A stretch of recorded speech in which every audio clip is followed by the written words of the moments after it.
Hey friends, I'm Esmeralda. I live in a small town in northern Spain. Please like and subscribe. The day I was born, my dad was shocked to see that I had a patch of white hair right in the center. Let me see her. Oh wow, my mom had a white patch too. We've been blessed by Mother Nature. My mom was so different from other moms. She was very superstitious and into exploring the healing power of nature. To protect me from the evil eye, she would cleanse the house with sage smoke and make me wear all types of charms. Well, my dad got sick of all this and left us when I was just 5. Because of mom's beliefs and my white hair, the town folk were rather mean and called us witches. I always thought these people were so foolish because Mom was the nicest. She never seemed to be bothered by them, so I wasn't either. But things started to change in 7th grade, and I had a crush on a guy at school, Caleb. When I told Mom, she put a charm bracelet around my wrist. Oh, sweetie, take this for some extra luck and ask him out. But when I did, Caleb started laughing in my face. In your dreams, Grandma. Why would I like a freak? You could have just said a simple no, jerk. Oh God, have I made you angry? What you gonna do now? Ask Mommy to turn me into a frog? Or make some love potion for me? And I just saw red and attacked him. We were both sent to the principal's office and ended up in detention. You're such a witch. Oh yes I am. And you know what we do with people who know our secret? We curse them in their sleep. So I guess I'll see you tonight. The very next day, something bizarre happened. Caleb wasn't present, and his friend told everyone he'd gotten chickenpox. Suddenly, everyone was looking at me like I had something to do with it. Guess he should have gotten vaccinated. It was a joke, but the others didn't get it and started avoiding me like I had horns on my head. I was in a bad mood all the way home. Can't we just move away from this stupid place? I hate how people see us, Mom. What's important is how you see yourself.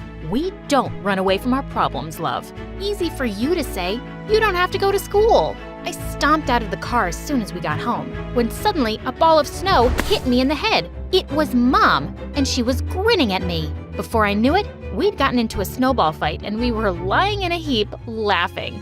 Say it. You know you want to. Come on. Okay. You're the best mom ever. I could never be mad at Mom for too long, but soon I started losing the few friends I had because of Mom. She would either make them stupid charms or would do tarot card readings for them, and their parents really had a problem with that. Once at a parent-teacher meeting, Mom walked into the classroom and climbed onto the teacher's desk. The vibes in this room are so negative. Let me cleanse the aura first so we can have a positive, wholesome day. And then she closed her eyes and started chanting something, and everyone screamed and left the room. After that day, I became the school's official outcast. Why did Mom always have to be herself? I decided that things would be different in high school. I told Mom she didn't have to pick and drop me off anymore because I'd be taking the bus.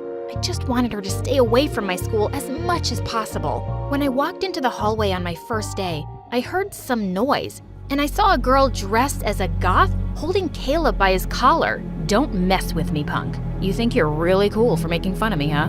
I'll make you scream for your mommy. When she let him go, I couldn't stop myself from clapping, and everyone stared at me. What? That was pretty awesome. Finally, someone showed him his place. I guess she's a witch just like you. Did you both go to the same summer camp for witches? Hey, shh. Do you hear that? It's the sound of me not caring about what you say. Seeing everyone laugh, Caleb looked like a ripe tomato. I'll get back at you both. And he stormed off. What a jerk. Yep, I can't believe I had a crush on him once. By the way, I'm Esmeralda. I'm Aria, and I love your hair, girl. You look like a rock star. OMG, it was the first time someone had complimented my hair, and I freaking loved it.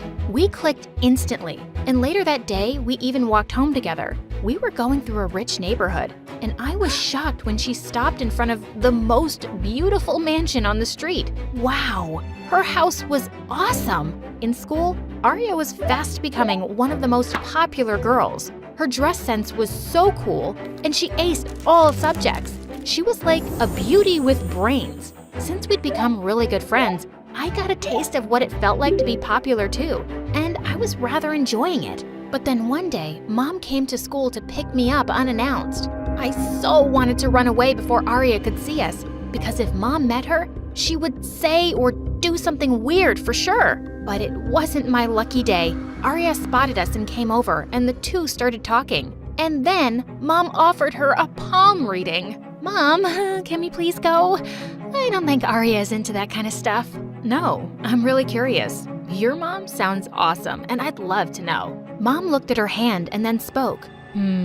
Yes, I see you have a tough life, but I also see something really positive here. Sweetheart, even with all the hardships, you'll make it big one day. Just trust that, okay? Aria was practically living in a mansion. Mom had it so wrong. Gosh, Mom, enough of this, please. No, it's fine. That was really nice. Thank you. Mom offered Aria a ride home, and when we stopped outside her house, Mom said, "Oh, this is where you live? I've come here several times because your mom buys my candles. She never mentioned she had kids, though." I guess she isn't so proud of me. Thanks for the ride. I gotta go. And before Mom could say anything else, Aria walked off and went inside. I wasn't quite sure what she meant by that, but I realized that she hardly ever talked about her parents. After that day, Aria and I grew closer, and she started coming over to my place for sleepovers too. She actually enjoyed Mom's company, and I finally had a friend who didn't find my mom weird. Things were going good, but my happiness was short-lived because just a few days later, I was performing a recital at school, and Mom burst into the auditorium looking panicked. "Esmeralda, you left the house without being blessed." Oh no. And then, Mom lit a roll of sage and jumped onto the stage, circling around me with smoke. That set off the smoke detectors, and we had fire alarms blaring and sprinklers going off everywhere. There was chaos in the entire school. Everyone was screaming and running. It was a wet mess, all because of Mom. Well, that was just a false alarm.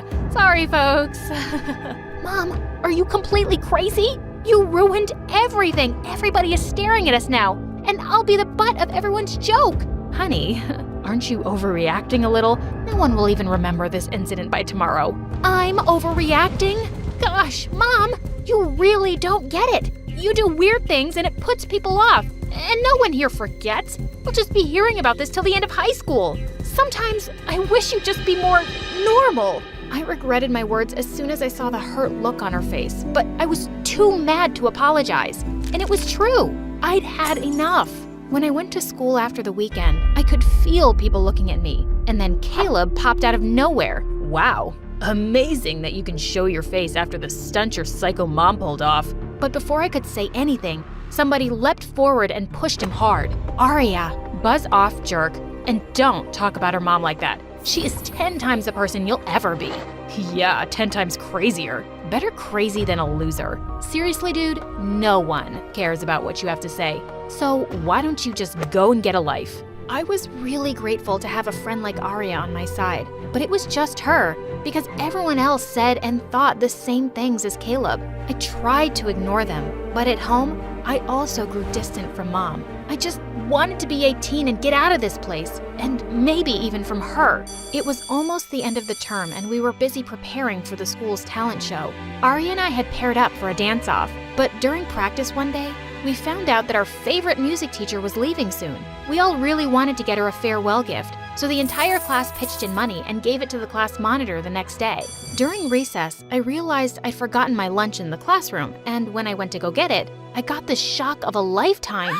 Aria was taking out money from the class monitor's bag. Aria, what are you doing? Oh, I found it on the floor. It must have fallen out of her bag. I was only putting it back. Just then, Caleb suddenly walked in, and he started yelling at the top of his lungs. Oh my God, thieves! His yelling attracted some other kids, and he told them he'd caught us stealing the money red-handed. Ultimate jerk! We were both taken to the principal's office, and she called our moms, but only my mom showed up. Stealing? That's impossible. My girls could never do such a thing. I know my daughter. And I can also vouch for Aria. You better check that kid Caleb. He's always been trouble. And what a coincidence that he caught the girls. Mom took my hand and squeezed it gently, and my heart just melted. I've been such a jerk to her lately, but she was really the best person I knew. She then gently touched Arya's head, and all of a sudden, Arya started crying. What's wrong? I can't lie about this. I did steal the money earlier today when everyone went to gym class, but I realized I was so wrong. So during recess, I decided to put it back. That's when Esmeralda walked in, and then Caleb saw us. He didn't steal anything, and neither did she. It was me, and I am so sorry. What in the world? Before I could say anything, the principal sent me back to class. I didn't know what happened next, but when Arya didn't return, I decided to go to her place after school. But the lady there said Arya wasn't her daughter. She said Arya only came sometimes to mow the lawn. What? Luckily, the lady knew Arya's actual address and gave it to me. And when I got there, I found her sitting on the stairs. What are you doing here? What are you doing here? Is this where you live? Gosh, who are you, Arya? And why have you been lying to me all along about living in that mansion? I never said that was my place. I just said I'll stop here. Esmeralda, even this isn't my home. I don't have a home. I'm a foster kid. But why didn't you tell me? And you always wear nice clothes and shoes. How did you manage? If you're thinking I steal regularly, I don't. I work part-time and I shop at thrift stores. And I only took the money this time to buy a costume for the talent show. It was wrong and so stupid. And I never told you about me because I didn't want to be pitied. I just wanted to fit in. I'm sorry. I sat next to Arya and hugged her, and I told her I loved her no matter what. If it wasn't for your mom, Esmeralda, I would have been expelled today. What? And then Arya told me how mom convinced the principal to give her a second chance. As a result, she was just suspended for a week instead of being expelled. I swear, your mom is an angel. At that moment, I felt even worse about all the things I'd said to Mom. I ran home, and the moment I saw her, I hugged her tight. I'm such an idiot, Mom.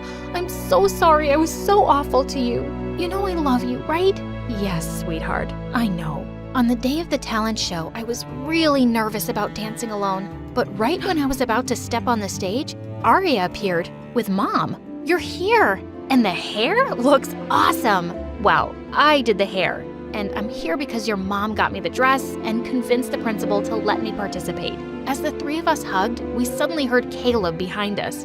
Oh my God, you aren't expelled? I'll have to take it up with the school board. Zip it, kid. When Mom turned and glared at Caleb, he suddenly stumbled on something and fell on his butt. You're all witches. When did I say we weren't?